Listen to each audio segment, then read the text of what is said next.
Live from the AirTech Heating Studios, a Born to Win media production. Live from the AirTech Heating Studios, a Born to Win media production. Welcome to the resurrection of Say It Like You See It.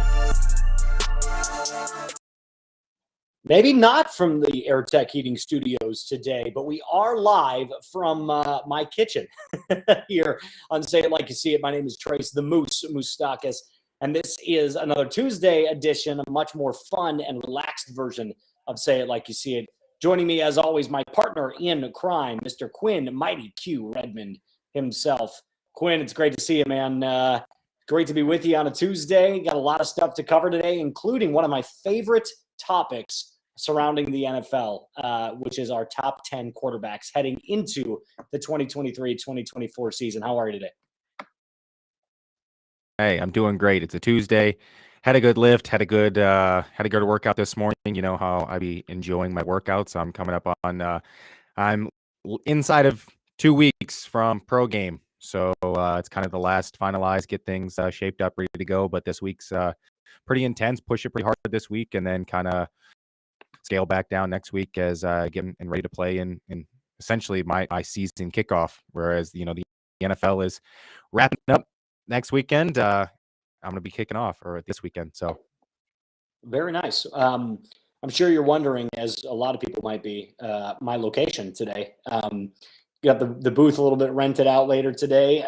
So we're at home doing an at-home version of it. But you know what? I got to say, it's actually not bad. It's a lot more quiet than it is at the radio station. No fax machines going off. It's just me, my surroundings, and a little bit of NFL talk. So speaking of, do you work in 1995? Like, why are you guys fax constantly to the point that it's going off? Yeah, like yeah, we got fax machines, we got printers that go off constantly, computers with emails going off constantly. So it's nice to just have a nice quiet location to do the show.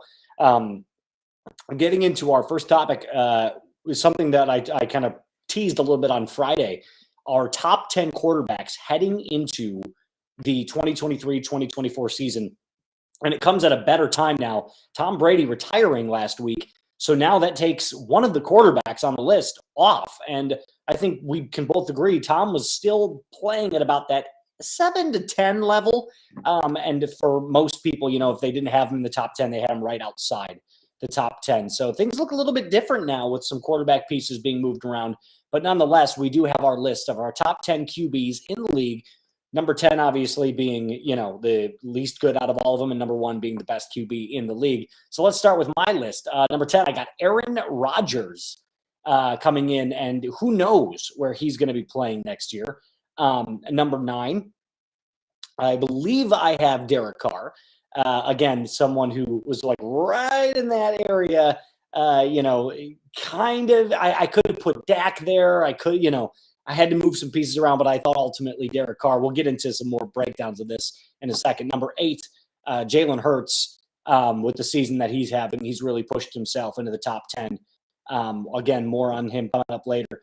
Number 7, I believe it was Kyler Murray, the 5'8" man himself. And that's pushing it. That's doing it, saying it lightly.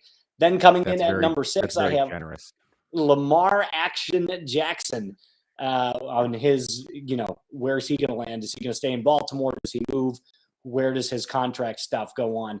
Number 5, I believe that my man was Trevor Lawrence. Yes, the man out of Jacksonville himself. Now, that's a very controversial opinion right there, but I have some really, really cool, interesting stuff to talk about with Trevor Lawrence that I believe puts him in that number 5 position. Number 4, Mr. Justin Herbert for the Los Angeles Chargers.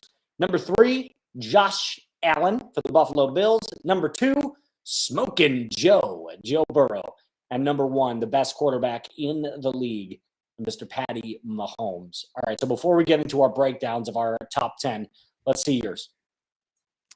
I think we should talk about this right here, because before we get into I think we genuinely have to have a legit discussion, because once we get into mine and kind of give some reasons why, I need to hear some reasons first. Like Aaron Rodgers at 10. Why do you have Aaron Rodgers at? Why? So prior to last year, Aaron Rodgers was coming off of back-to-back MVP seasons. Even this year, even though he struggled, and yes, he digressed. Not digressed. He kind of fell off this cliff. He regressed. Let's say that he regressed. Still threw for 26 touchdowns, had 12 interceptions, and for a lot of NFL quarterbacks, that's a really good season, right? Maybe not good for Aaron Rodgers, but for a lot of NFL quarterbacks, that is fantastic. That'll get you a contract. That'll get you $35 million guaranteed per year. I mean, that is like if Carson Wentz went out and threw for 27 touchdowns and 7 picks with the Colts, and everyone talked about how amazing his year was. Do you think if Carson Wentz went out and did the exact same thing for the Commanders this year, that there'd be even a quarterback discussion? No, there wouldn't be. I mean, yes, 12 picks is a lot, but especially for Aaron Rodgers, who doesn't throw a lot. But I still think that Aaron Rodgers, his completion percentage was up around 66, 67%. So he was still an accurate quarterback. He's getting old. That's the ultimate bottom line, is that Aaron he can't fight father time. He's going to be 40 years old this upcoming December in 2023. And, he's only got maybe 1 to 2 years of football left before he's out. But even at 39 years old, his bad season was a very good season for the average NFL quarterback. So I feel like you have to put him in, especially with the year that Dak had. Like I said, I kind of fought between, there was 4 quarterbacks for that 9-10 spot. If you notice, Derek Carr at 9, Aaron Rodgers at 10. Honestly, I put Dak in at 11, and then I put Kirk Cousins in at 12. And I kind of went back and forth, rearranging that list with those 4 guys at different positions. I had Aaron at 9 at one point, and then I had Aaron at 11 at one point, and I kind of settled on this. I thought was the most accurate depiction. Obviously, Dak going out and throwing all those interceptions, leading the league in interceptions, was not something that was good for his resume. And then Kirk Cousins had a fine year, as he does every single year, but I also think that these are the guys in the list I put because these are guys that can get it done when the time matters the most in the playoffs. And I just don't see that from Kirk Cousins. I mean, it's another first-round exit at the hands of the Giants this year. So that's why I have Aaron Rodgers at number 10. Derek Carr at number 9. Go ahead. Well, I was going to say, so you finalized with Derek Carr at 9, and that's actually okay with what you said in those 4 guys that you have grouped, because if we're talking about those 4 guys that you said, it's Dak, Kirk Cousins, Aaron Rodgers, and Derek Carr. All guys that we can say roughly now Aaron has regressed back to this position being with those guys. But at the end of the day, they can fit in a lot of organizations. You give them the right pieces. You give them the right team. It's a playoff-bound team. It's a very competitive team. They're not going to be out of games, but there's going to be certain games that they look bad in. But the one that's actually more standing out to me, because I get the Derek Carr situation. He's going to end up in a better situation. The numbers in Vegas really aren't that bad. Having to play in that division, 2 games against Patrick Mahomes, 2 games against Justin Herbert, and also 2 games against Russell Wilson moving forward. That is a very tough division. But for him moving outside of that, there's a couple good opportunities. The Commanders is a great position for him. The Jets would also be a great position for him. The Buccaneers, Miami. There's a lot of places where Derek Carr can go and win and be very competitive. But 9 still fits the slot. The next one, though, is Jalen at 8 with Kyler in front of him. Kyler Murray is too busy playing Call of Duty right now to even be having this conversation. He got his coach sent, he hopped on a plane to Thailand because he's like, hey, I got my money. I'm not dealing with, a little Oompa Loompa that can kind of run fast, but doesn't play or doesn't, pay attention to game packages and game film. He's too busy worrying about his perks and level ups than he is about, playing on Sundays. That double XP weekend. No, so the reason I have Kyler in front of Jalen is this. Last year, when the Cardinals went off to that amazing start, right? They had 8 wins and 0 losses. They were the hottest team in the NFL. Kyler was playing top 5 football for any quarterback. Now, this year, we can obviously say the off-field stuff at the beginning of the season played a huge role in Kyler's mentality going forward. I'm not excusing Kyler of his behavior because I think there was a lot of diva. There was a lot of, a spoiled brat acting, well, I'm the franchise quarterback. You've got to bend to my every whim and will.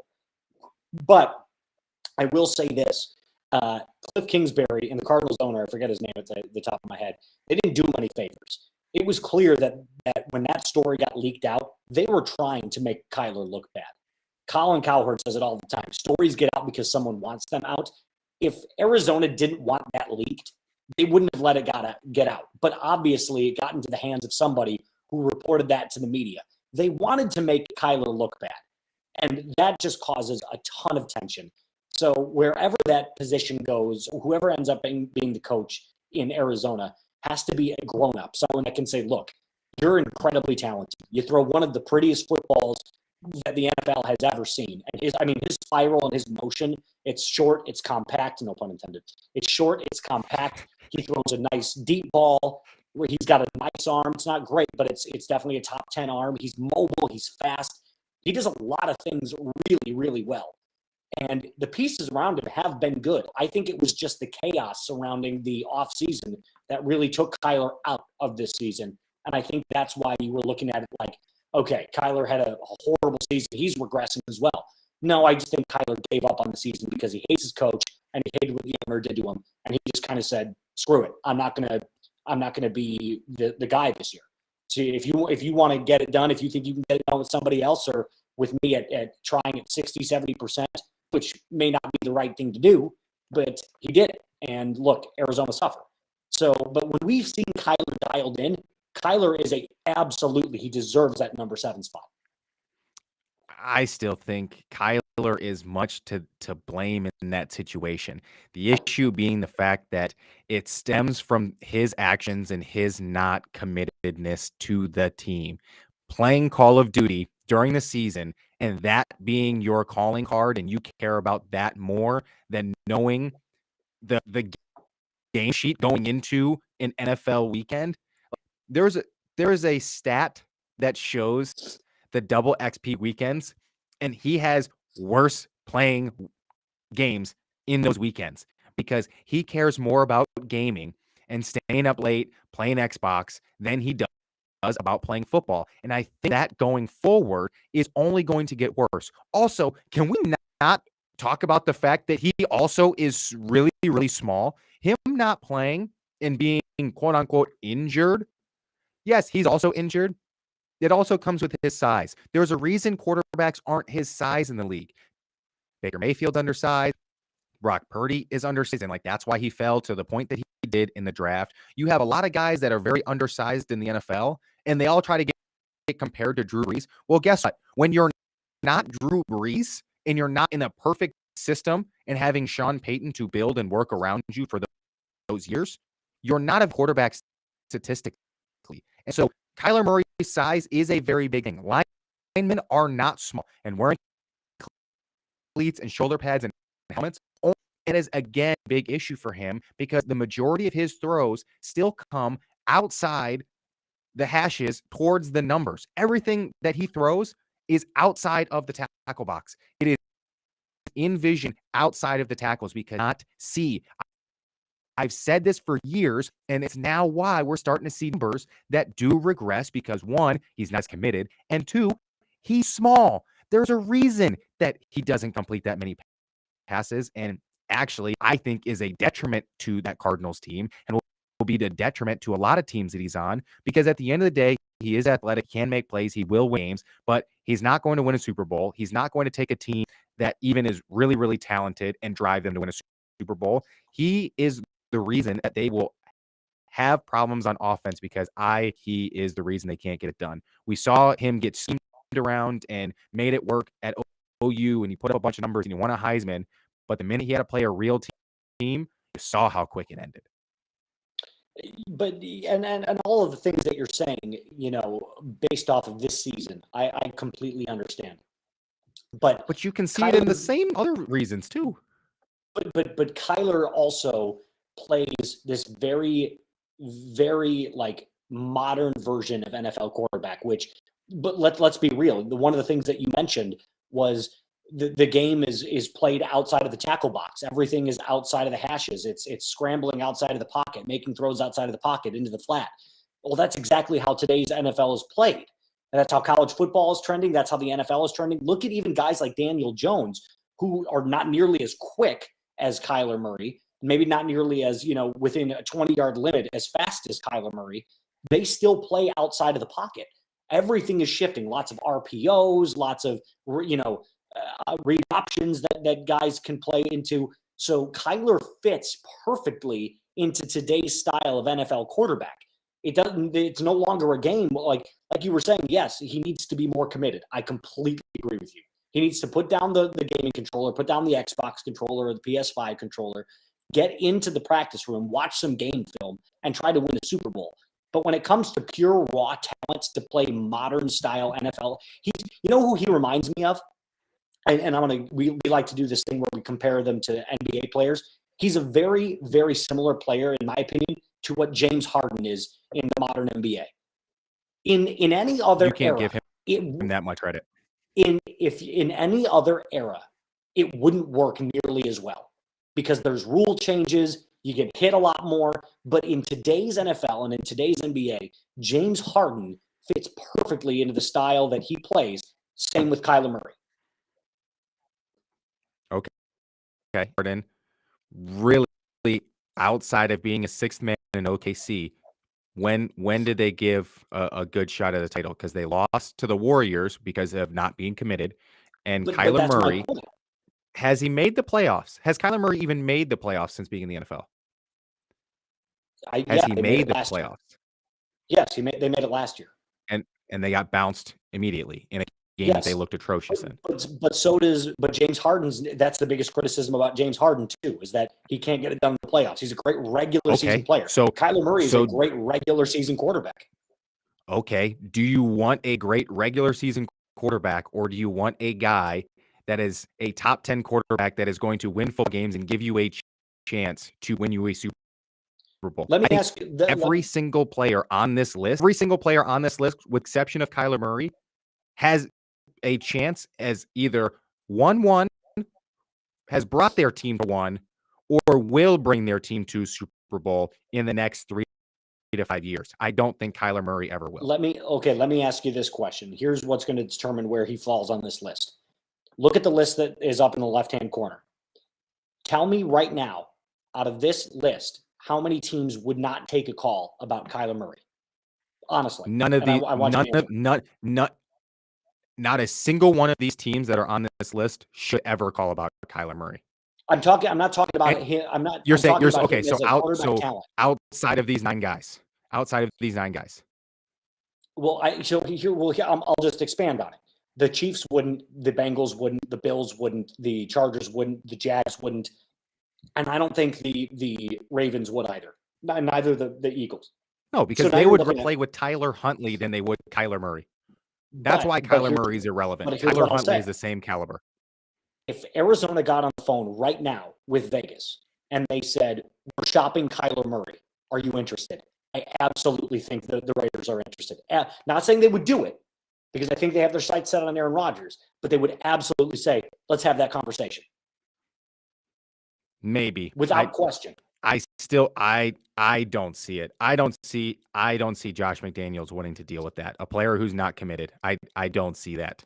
Now, Josh McDaniels might be able to run his big ego mouth and be able to control Kyler Murray, but I think Kyler Murray is a child who has severe issues with trying to deal with people who are trying to lead him, and we've seen it now where he throws these hissy fits, and his coach couldn't handle it. His GM didn't want to handle it. And so now they're stuck with a giant contract and a guy who is half-assedly committed to playing football. And I think Kyler Murray looks at himself and goes, you know what? I probably should have played baseball. Yeah, well, remember, all of the money is in football. You might have a longer career in baseball, but you're not going to make nearly as much, right? Because you're going to get that only the top tier guys in baseball get those massive contracts like Bryce Harper. Kyler probably would have been in the area of he would have gotten a 6-year contract worth $40 million in baseball, right? All of the money is in football. He would have gotten himself multiple contracts, and he could have stayed in the MLB a lot longer than he will in the NFL. That's true. Because I guarantee you, at the end of it, this is the last contract that Kyler is going to get of any substantial size. Don't think he wants to go anywhere and be a backup. I don't think he wants to go somewhere and be a backup. We're seeing the same thing play out with other quarterbacks that are of his. Kyler Murray is very talented, but he's not committed to playing football. And so what happens in the NFL when you're not committed to playing football? You don't play well and you get bounced. It's next man up. I completely agree with you. I think he needs to reevaluate his entire mentality around what he's doing with his career. But you know where he should end up? You know where a great place for him to end up right now would be? Tennessee. He's got a really great running back in Derrick Henry. Remember, Kyler does not like to get hit. There's been multiple. He can't put over the middle of the field. His issue is you talk about RPOs. RPOs are ran over the middle. Read options give you, like, when you put the pass in it and it's just ran as a pure, you are enticing the defensive end to either commit to the running back and going inside, or if he steps up the field towards you as a quarterback, you give it to the run back. So all DNs have to do to contain Kyler Murray, said this for the last 3 years he's been in the league, it started finally to be implemented. Play a wide 7 or wide 9 technique as defensive ends. You come straight up the field and you force him to step up in the pocket where you can run a stunt with any of your inside guys coming straight up the middle, but you pressure outside north. When they run read options and you have defensive ends that constantly go up the field, all you're doing is feeding running backs into holes that linebackers are filling. I don't care how good of a running back Derrick Henry is. He would be the team, and it still ends up he can't throw passes over the middle of the field because he can't see them. That's why he works on the outside field. He throws out the tackles because he cannot see. He doesn't throw balls over the middle of the field unless they are deep routes that he normally scrambles outside the pocket on. Most receivers don't like quarterbacks that extend plays for too long and try to turn it into a run, because what ends up happening is they end up far downfield. They don't want to ever get the ball down to him, and it turns into a run. Yes, is very athletic. He can run a lot. He can do a lot of things. But his issue is where a lot of the easy plays that are really open is on an RPO, where you pull it and you have the pass where you have a slant from your outside guy coming across the middle of the field where the throw is just off the left side of the helmet of your tackle because the linebacker is gone, the other guy dropped, and that is a giant hole. He can't make that pass. He can't make that play. That is a play that needs to be made fell today. He can't do that. I get it. He's fast. He can do a lot of things, but you can scheme around him so easily. So easily. And his numbers are going to regress. I get it. You have him at 7. He's not better than Jalen because Jalen just brought the Eagles to the Super Bowl, and he could do it again next year. Derek Carr, I think, is in a better situation and can produce more. And Aaron Rodgers, I think, is regressing, but I might give him 10. Maybe. That's pushing it. That's really pushing it. It's just because he is athletic. But really, realistically, Kyler's 15. He is a middle to bottom tier guy in the NFL. Justin Fields is a better quarterback than Kyler Murray, and he's not on this list. Oh, would you rather have? Who would you rather have, Justin Fields or Kyler Murray? Who would you rather have, Justin Fields or Kyler Murray?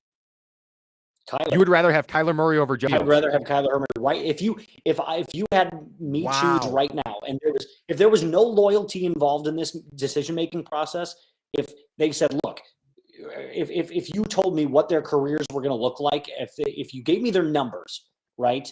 If you put their numbers out there for me and I had no loyalty to Justin Fields, despite the fact that I'm a Bears fan, I would absolutely look at it and go, yeah, Kyler's a better quarterback. He is not. He's not. That's beyond false. Bigger. I think he's faster. He's not stronger. He barely throws. He throws he spins the ball better. He spins the ball better than Justin, but Justin is the bigger, more athletic guy that can actually make more plays. We can't spend the next 15 minutes. Yeah, this isn't about Kyler. just a Kyler Bass show. This is let's get on to the rest of the list. It is just fine. Do you have any issues with the rest of the list? Oh, the rest of the list is pretty much. I mean, Lamar, Trevor, Justin, Josh, Joe, Patrick. I mean, come on. Yeah, I mean, come on. That's. Correct me if I'm wrong, and I don't know if you feel the same way. We have never had a list, let me say this: in the NFL, there has never been, because we love controversy, right? We love making these lists about who the top 5 are in the league, who's here. I feel like right now, that top 5, no one would argue is cemented. Like, those are the guys you could probably interchange 4 and 5 as based on the year that they're having. Like, you could probably change Herbert out with Trevor, or if Herbert's having an MVP year, move him into 3. I think right now that's pretty much cementing exactly what we view as the top 5. Whereas there was a lot of times, you go back and forth. Was it Peyton? Was it Brady? Was it Peyton? Was it Brady? Was it Big Ben at number 3 for a while? Was Big Ben at 6 or 7? Right now, I feel like that top 5 right there, that's going to be pretty much how it's going to be going forward, at least for the next 5 to 6 years. Okay. Well, I hate to break it to you, but I think that's a very solid list. I think you did a good job. I think in terms of getting into my list, I might shock you a little bit, because starting it off with Russell Wilson. No. Look, we're gonna put it this way. You ready for this? Russ was 13th last year in passing yards. I'm gonna get to this full breakdown. So you ready for it? Yep. Russell Wilson has had 2 passing seasons of a passer rating of 110.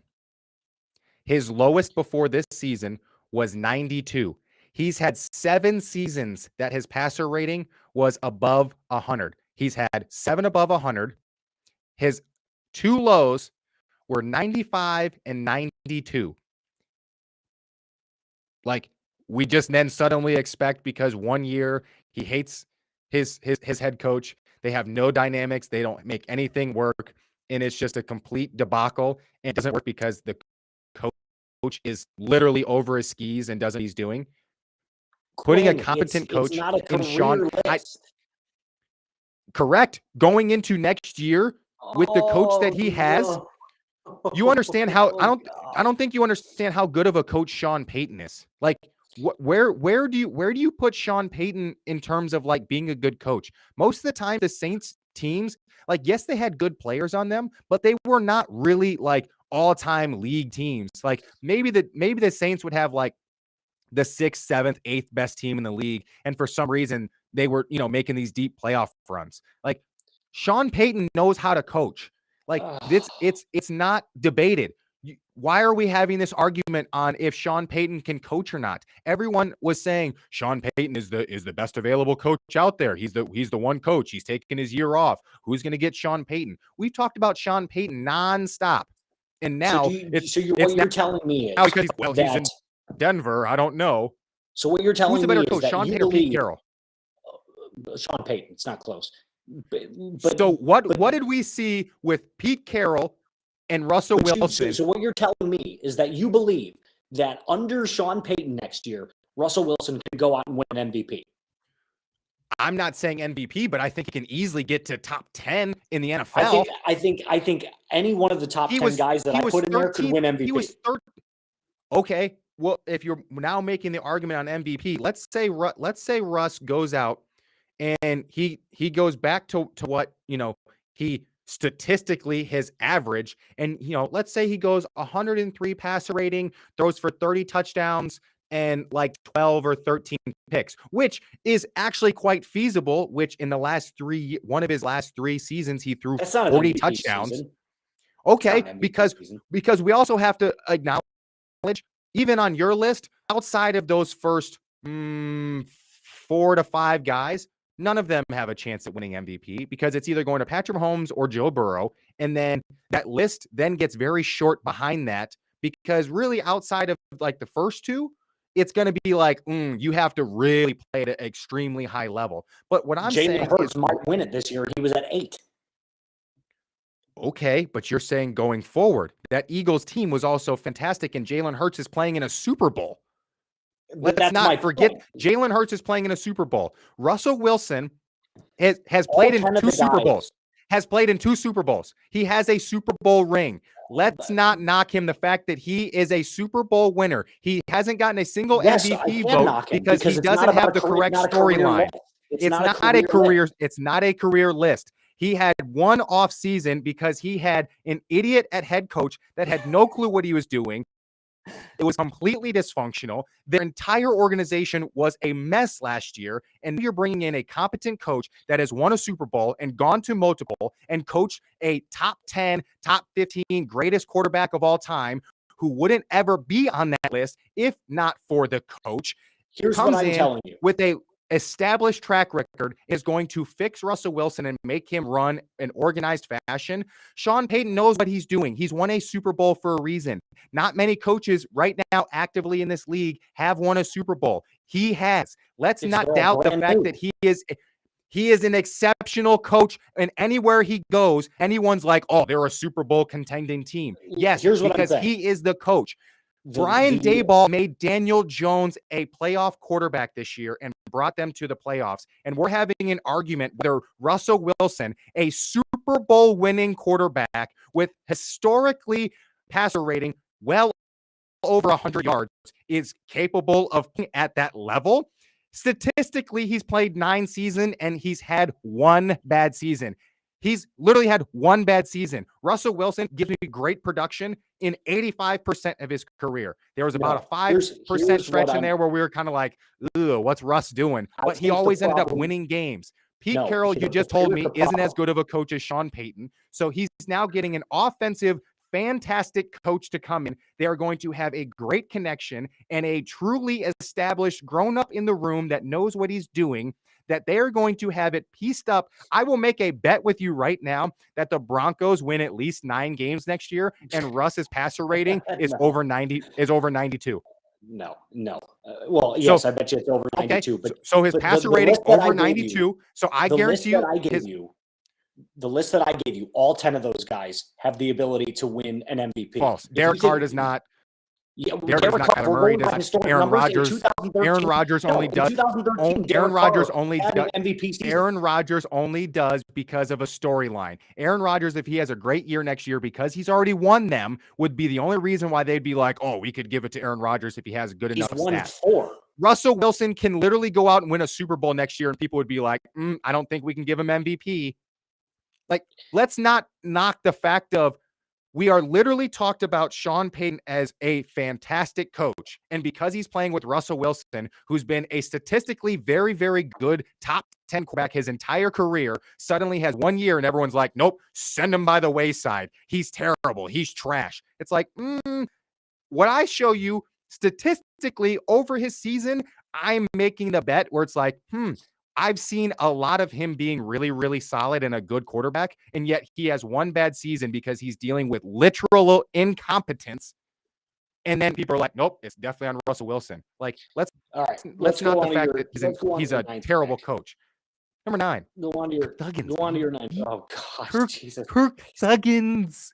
Kirk Thuggins. Give him the chains. Give him the chains. Let's take Kirk. So this is Kirk Cousins. We're going into 2023 here. Bad list so far. We're going into 2023. Kirk Cousins, statistically last year, was a top 5 quarterback. Due to his stats, he was a top 5 quarterback. And let's not forget, he also had a lot of wins last year.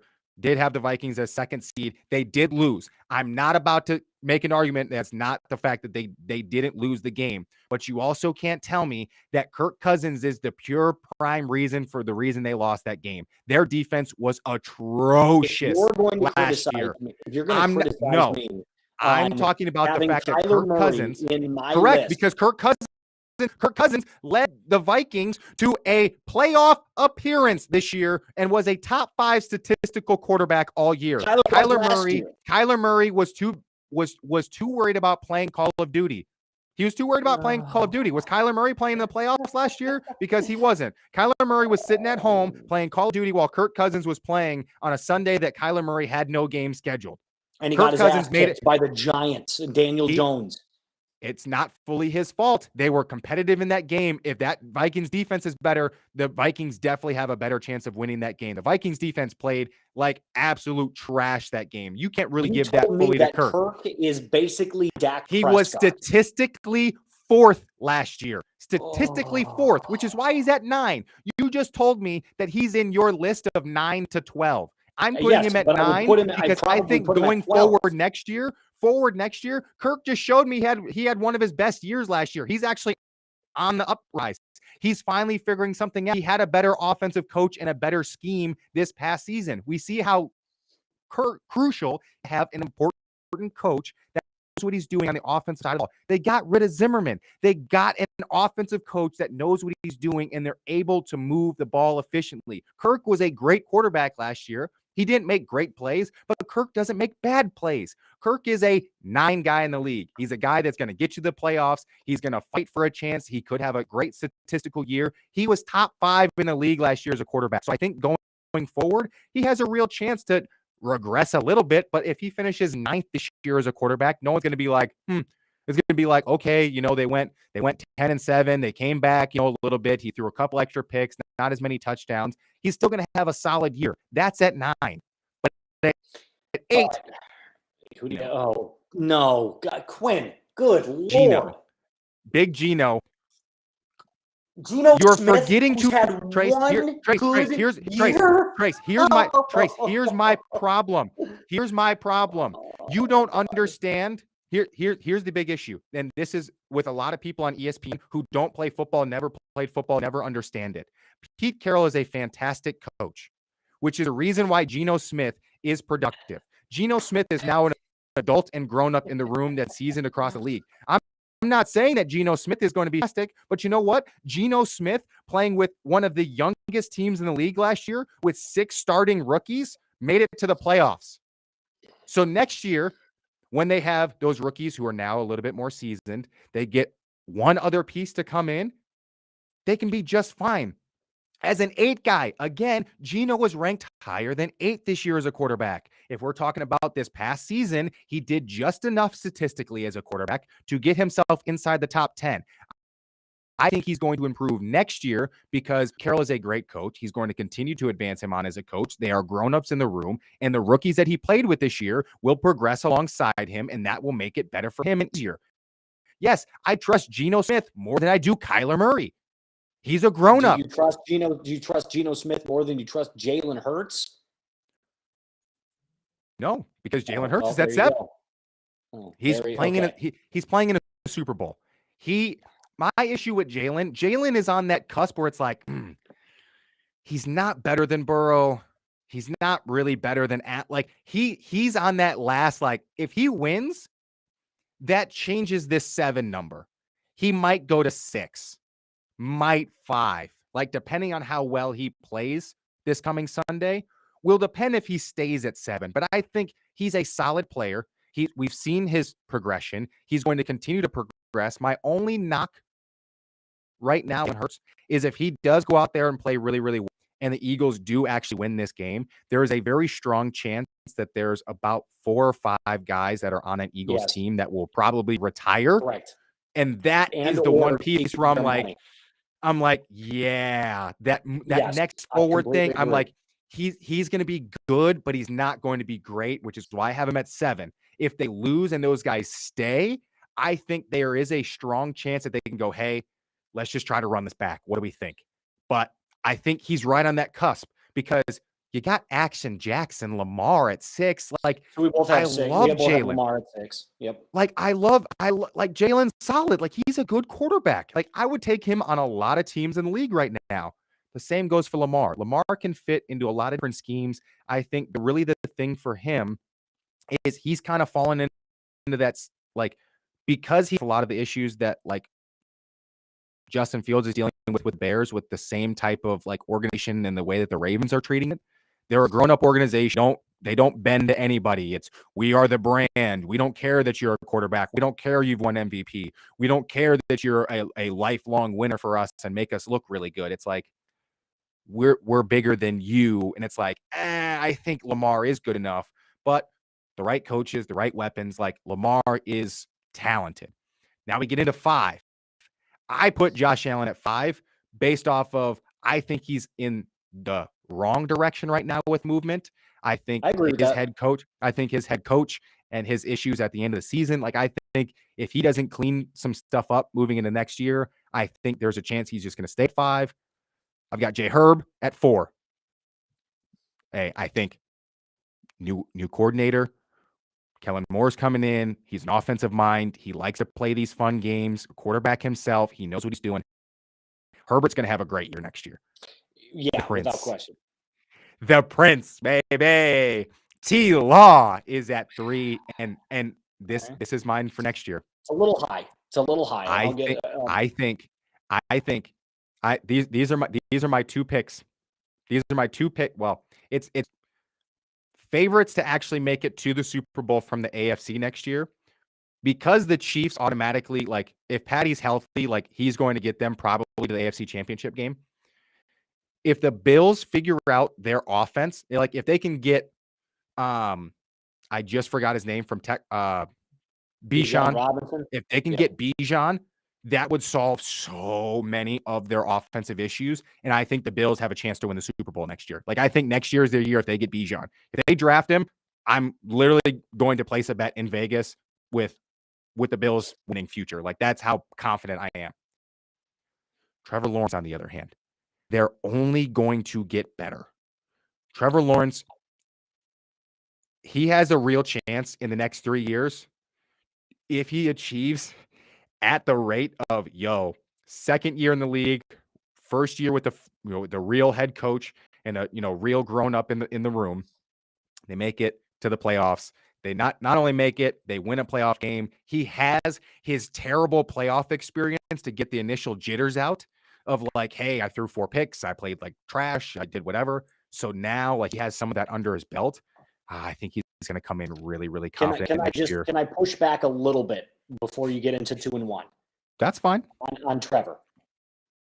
Yeah. I will say this. I have him in my top 5. I thought he made amazing strides this year to go from that dumpster fire that Urban Meyer was coaching and that whole debacle and that whole disaster to now bringing in Doug Peterson, who we believe is the right coach for this young group.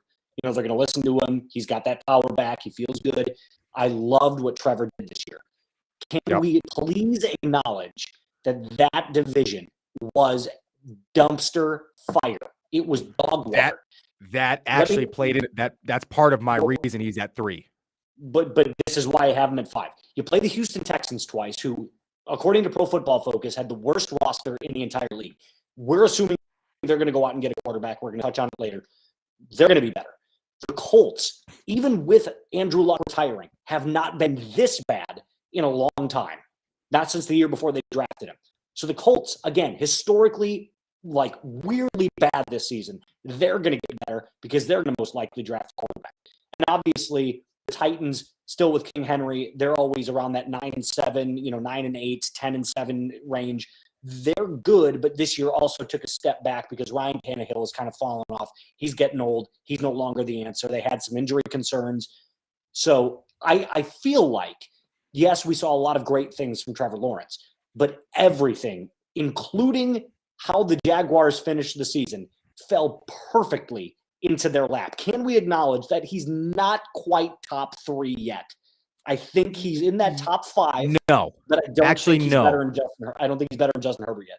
I'll say no because for the last 8 weeks of the season, Trevor Lawrence was the best quarterback in the league, and that number being like doing that for 2 months, like, that is already like, okay, he was the number 1 in the league for the last 2 months, and like that's the most crucial part of the season. So he played great, and what that means to me is he understands the speed already. Like, the fact that he got to that number 1 of, like, he was the best quarterback in the league for an extended amount of time, the speed is no longer an issue for him. He's caught up. Doug Peterson has him caught up. Like, they're going to be operating on full cylinder moving forward. And I think that whole, like, hey, you play in a terrible division is definitely going to help continue to breed a lot of his confidence. And you're going to see the Jags kind of start to pull away and dominate in those games, because there's a legit chance that they can do like some like Patriots type situation for like years on end with that division, because that division, I don't see it getting better. Like, once Derrick Henry's gone from Tennessee,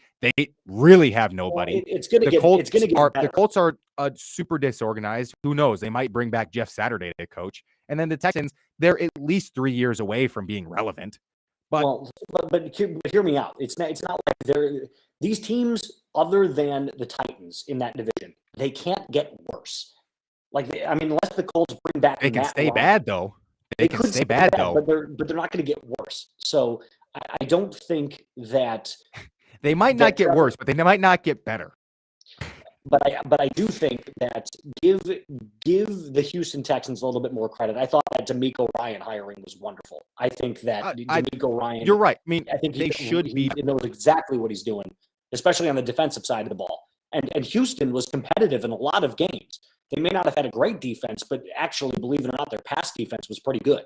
So if you make some adjustments on the defensive line and you go out and you get your franchise quarterback, you're right. 3 years, this team might be where they were at with Deshaun Watson again. Yeah, there's a legit chance. And then, the last two, though, like it's pretty obvious. Joe Burrow. Joey B and Mahomes. And Mahomes. Come on, like that's easy. So we got Russell Wilson, Kirk Cousins, Geno Smith, Jalen Hurts, Lamar Jackson, Josh Allen, Justin Herbert, Trevor Lawrence, Joe Burrow, and Patrick Mahomes. Well, we can talk ad nauseum about my problems with your 10 through 8 and where you should be putting other guys in there. But there's a lot of teams on there. From a pro player standpoint, I'm letting you know. I think this is the true. I think the way that we looked at this was like I looked at this from a professional player. Like, hey, if I'm on a team and like with a coaching staff, these are the 10 guys that I would want right now. Versus yours, I think, had some to do with like statistically, well, this guy could do this, and if he ends up here, of like some hypotheticals based on some previous stuff. And it's like I look at it more as just like, yo, who are the guys that I'd want to play with? And we're going to have differencing of opinions and differencing of the lists, but there were some teams on there that haven't sniffed the top 10 in top 10 QBs in a long time. And ironically, or maybe not ironically, those are the teams that we believe are going to end up drafting quarterbacks. So I'm going to give you 3 quarterbacks right now that are coming up in this draft. And I want you to tell me, and I'll get into my answers as well, where you think they're going to go and what position in the draft you think they're going to go. And I'm going to start with the number 1. It seems to be obvious choice, and that would be C.J. Stroud. Where do you think he ends up?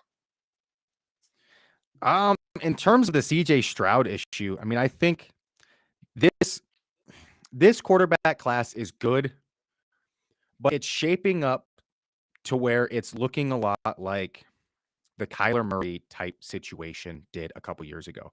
So my big thing with like C.J. Stroud and Bryce Young, I think, are both realistically in the same place. They're both very, very talented quarterbacks.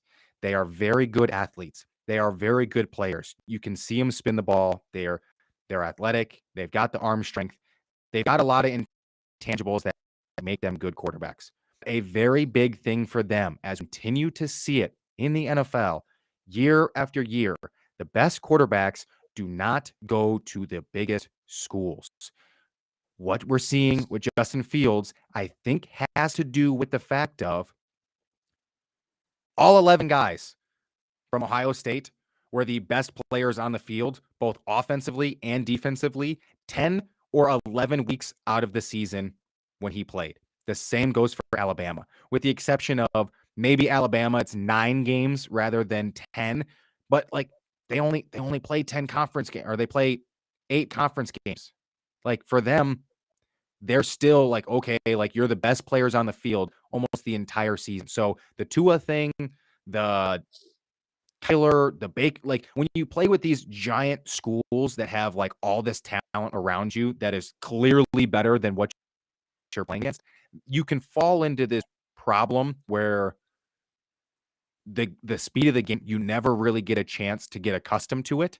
Because if you're just out there, it's super easy, no problem. Feels like, you're playing like pickup ball, like in like middle school or high school. And it's just like that easy. That makes a tougher jump for those guys into the NFL, because that gap goes from, college was so easy. Like it's no problem. Like it's just, easy breezy. And then they try to bring that to the NFL level.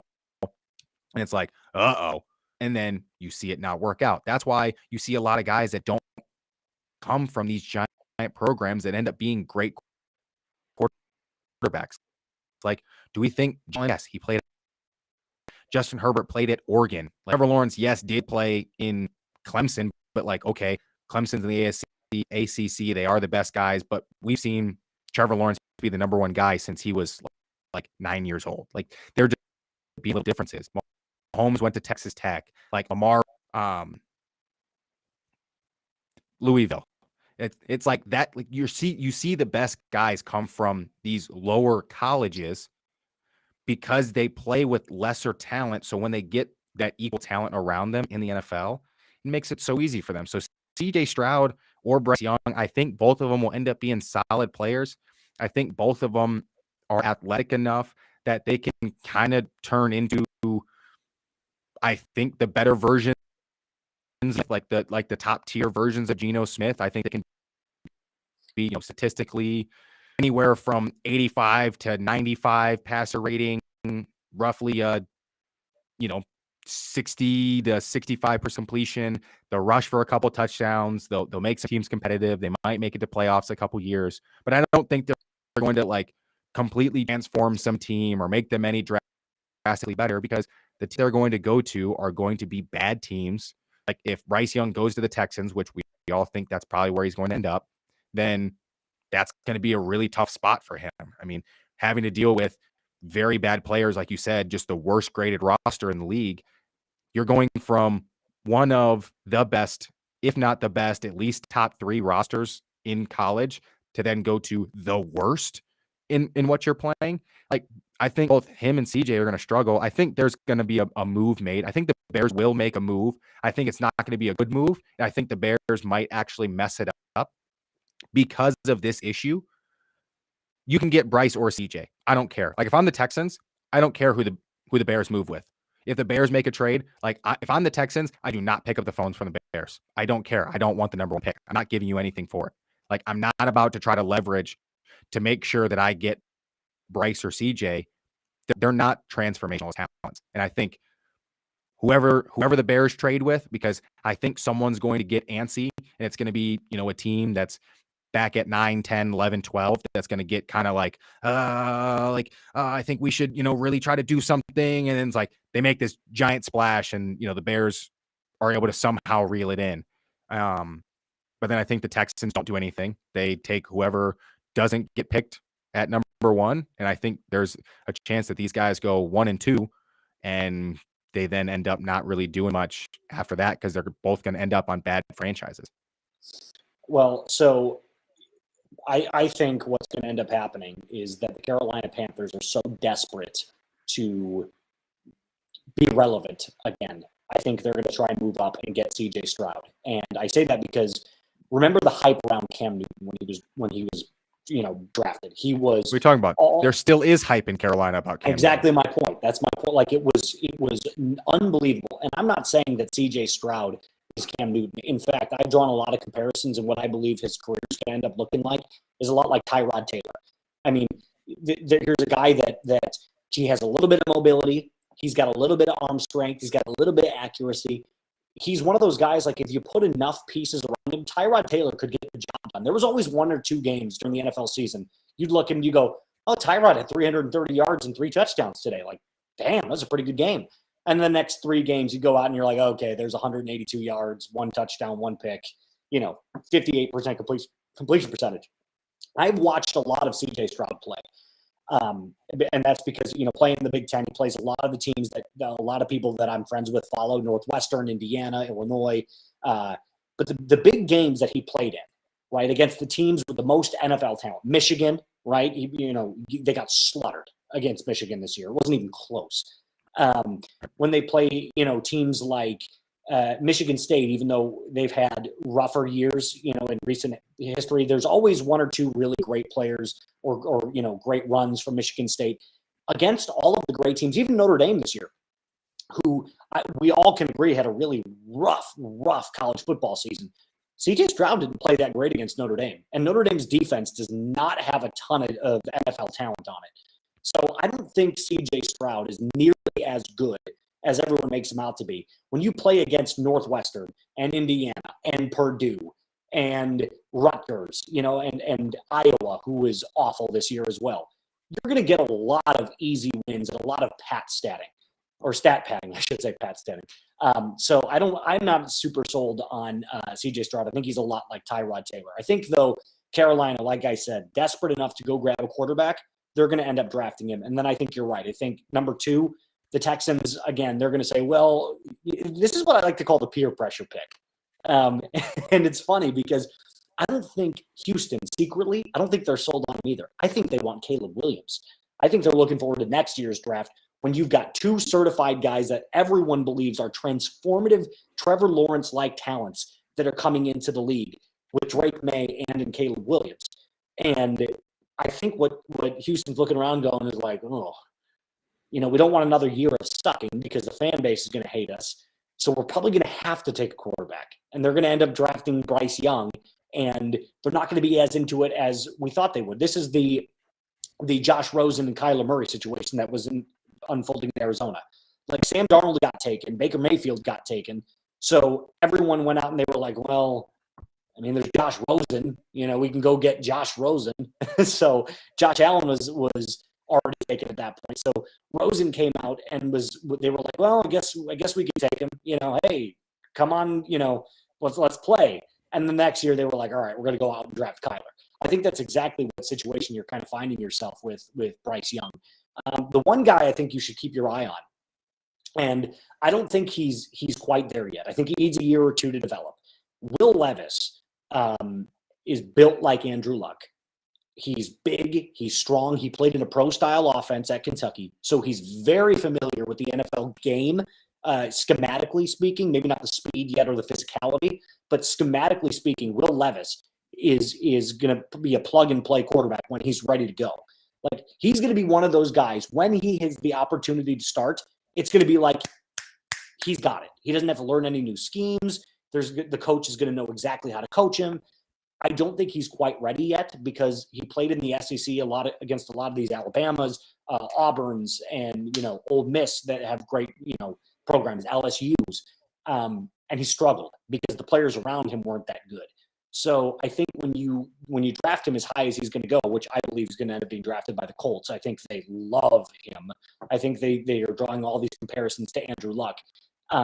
They don't really have a great offensive roster outside of Jonathan Taylor. Maybe Michael Pittman, but we all think he's going to get traded. I think they're going to end up drafting Will Levis, and they're probably going to start him sooner than they should. They shouldn't, but they're probably going to end up doing it for further along than maybe he's ready for.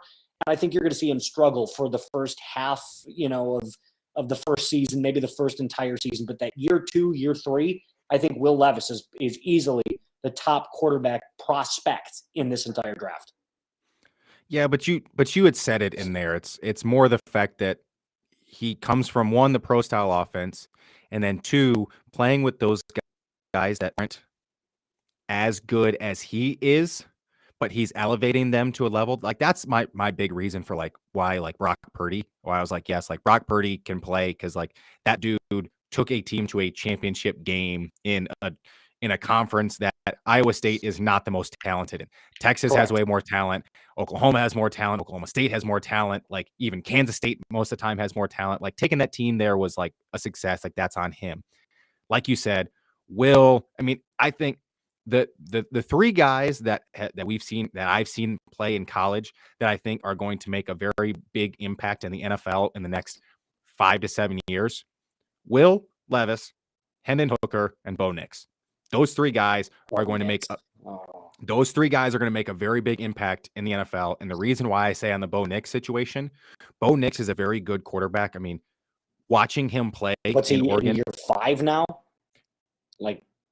he's staying an extra year, which I think is really important for him because it gives him a whole nother year to develop and get even better at the speed of the game, which I think at the end of the day ends up being very crucial. Because if you can play and you can understand and develop as much as you can, I'm going to use a weird Clash of Clans reference. So if you're playing Clash of Clans and you're a town hall level 8 and you have enough gold to go to a level 9, you want to make sure that you level up all your weapons and defenses and you get as good as you can as a level 8 before you make that jump to the level 9. And I think Bo Nix with this year has a real chance to turn into a guy that has a real sharp and crisp offseason. He knows what he's going for. He knows, hey, I'm here for this last season. I'm going to the NFL after this. Like, it's time to get as good as I can get. I think knowing that, whereas like this year, it's like, well, if I do this, and it's like there's ends up a little bit of skepticism. This year, it's I'm going to the season. I'm going to the draft afterwards. I know what I'm going to do, and you can put the skills and learning together. There's enough that can be made for him to make a good solid jump. Because I think at the end of the day, all three of those guys aren't good enough to get drafted in the top 10. So they're going to fall to a team that allows them to sit for at least 1 year, with the exception of what the Colts do. If they do go and get him and decide to start him this year, if they are allowed to sit for just 1 year, all they need is just like those guys need 1 year. Just like, hey, take a bunch of reps in practice, play some preseason games, like fill some moments, like get as many reps as you can. So that way, when you come in and we say, hey, we're built in year 2, it's your first year. This is your, basically rookie year. Let's see what you got. Go out and do all you can do. And then by that year 3, they've been in the league now 3 years. Their second year as a starter. You start to bring in some good pieces around them. And I think those 3 guys have the chance to actually end up being the best. Because like you said, everyone's talking about Caleb Williams. So there's this also small and Lincoln Riley factor where if it's because he's playing with Lincoln Riley, I've seen 2 guys that are built and play very athletic styles of quarterback. Came through and won 2 Heismans back to back with Lincoln Riley, who both got to the NFL, had initial success, and have only regressed the more that they've been away from Lincoln Riley. I think that's something that definitely could happen with Caleb Williams. We don't know. We have to see it as it plays out. No clue what it's going to be like. But at the same time, he could have a giant improvement, and he ends up being the next coming of whatever type quarterback you want to build. So I think that's the fun aspect. Well, but who in terms of future, hey, let's make a decision. Who won the Heisman Trophy this year? That's true. Caleb Williams. I mean, look, here's what I'm saying about all these quarterbacks. I was thinking about, one of the things that I feel bad saying, and it's no disrespect to the kid, because I think Bryce Young has from the time he went into Alabama, I think the hype around him was real. I think everyone was like, oh my God, this is going to be the best quarterback Alabama's ever had. And in some aspects, maybe not the winning aspect, but in statistical, a statistical perspective, Bryce Young is right up there, with the Tua. I don't think he's played with nearly the talent that Tua played with, or guys like Jalen Hurts, But now that I'm looking at it, this is reminding me a lot of the Marcus Mariota situation. One of those guys that because remember how good Marcus was that final year at Oregon. I mean, he was unbelievable. Took him to a national championship game. So good. And everyone was like, oh my God, Marcus Mariota. He was the real first guy when this whole new mobile quarterback trend started in, which is, remember Michael Vick could run, but he was a pass first guy, but it was just amazing with his legs. Marcus was the very first guy that was like run first, or had that ability to like, hey, we're going to design runs for him. And I feel like he's a smaller version of Marcus, throws a nice ball, doesn't have a great arm, but an okay arm, threw up huge statistical numbers in college. And I feel like, because remember Marcus, when he got drafted by the Titans, he was no slouch at first. He wasn't bad. It was only like as his career progressed into years 3 and 4 that Marcus was like, okay, he's not the guy. You know what I mean? So I feel like that's the only difference. The only difference is Marcus Mariota. People don't give him credit how fast he is. Like Marcus Mariota, lightning. When he was a track runner, track speed. Oh, he was like lightning fast. Lightning fast. I will give you. I remember when those 2 QBs came out, Jameis and Marcus, and everybody was like, Marcus is going to have a better career. Marcus is going to have a better career. And I mean, both of them, kind of fizzled out. I wouldn't call either of them busts because, Marcus Correct. Went to the playoffs a couple of times. They're still in the league. And they're still they're still in the league. But I feel like that's what we're looking at with the Bryce Young situation. He's going to have 2 years where, completely competent, is going to put up 9-8, 8-9 records, and then finally he's just going to fizzle out. That's just my prediction. But unfortunately, we are out of time, closing in on the 1 hour and 10-minute mark. As always, on a Tuesday, it was a great debating episode. We got a little heated there when it came to our quarterback list, but as always, it's a nice, healthy debate. You can check us out whenever you feel like you can and wherever you get your podcasts. You can find us on our social medias. That's Say It Like You See It on TikTok, Say It Like You See It Pod on Instagram. We're also on YouTube. You can find us on Facebook. And basically, like I said, wherever you get your podcast, from the inside of my kitchen here in Fond du Lac, Wisconsin, and from Fargo, North Dakota. Mighty Q, is always great, and we'll see you guys on Friday. Yeah, we'll see you guys later.